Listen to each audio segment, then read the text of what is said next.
There we go. All right. All right. So, as far as coming to the open show, you're volunteering here. Yeah, I started doing subcontract work, and I had more freedom to incorporate the mental health community because I also then went to Southeast as a client. I used to work there as well. Okay. And as a social worker who came back as a client and how I was treated in the mental health system and in the recovery, there was things for my trauma and not to start using again old patterns and behaviors that I didn't see any agencies providing to the people we serve. And so Okay. being a subcontractor, I was able to provide additional services or additional, as we call interventions or coping skills that never were taught to me. And I know it seems basic, but being outside and spending time outside and Right. teaching people how to live off the land and make use. And the homeless population is the best population because who else better to, Right. you know.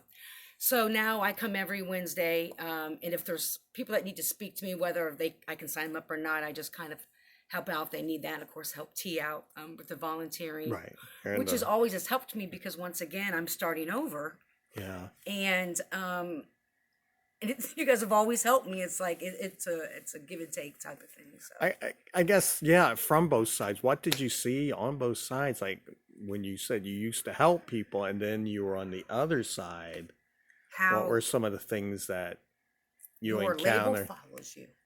Okay. Your label.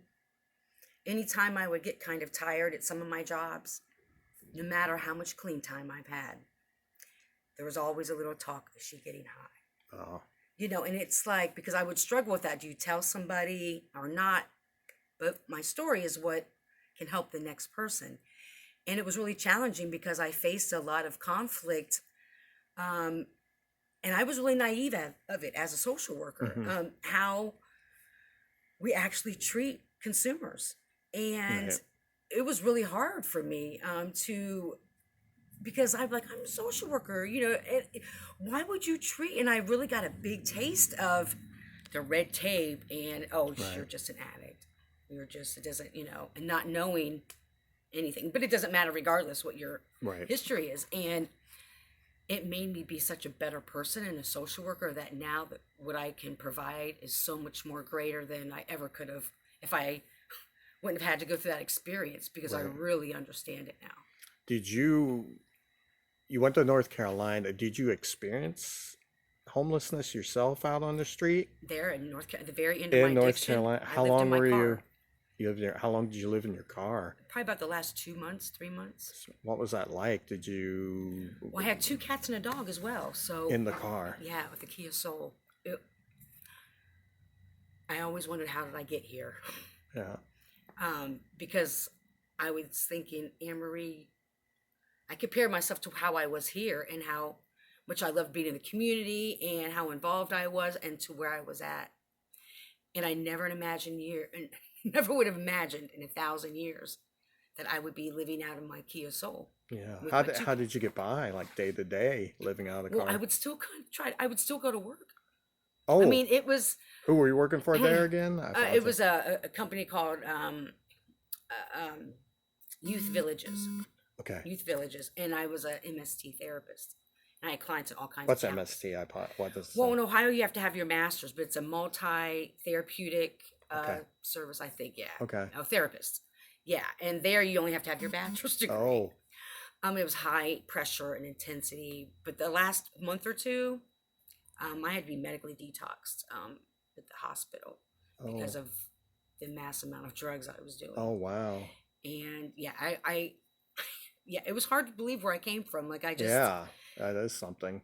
it was very embarrassing, but I Um, now understand it, like how yeah. easy it is. Living in your car, like what part of year was this? Summertime in North Summertime. Carolina, Okay, because so I came here in get back in pretty June. warm. Oh yeah. Ugh.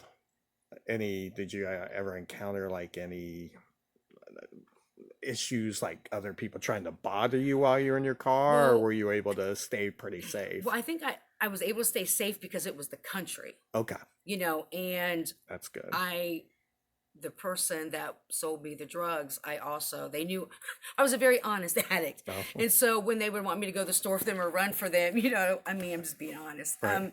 And so a lot of times they had a pretty nice house, and they would let me park my car back there, and Okay. actually got me a camper and let me stay back So there. this was the person in North Carolina, the person supplying the drugs. Oh, Yeah. wow.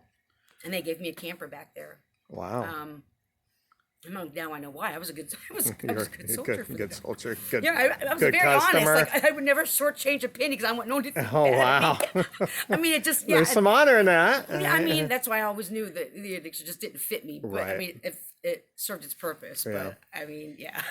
Yeah. So you came back here, getting things back on. So as far as the future, what are some of the things some of your goals you're looking towards as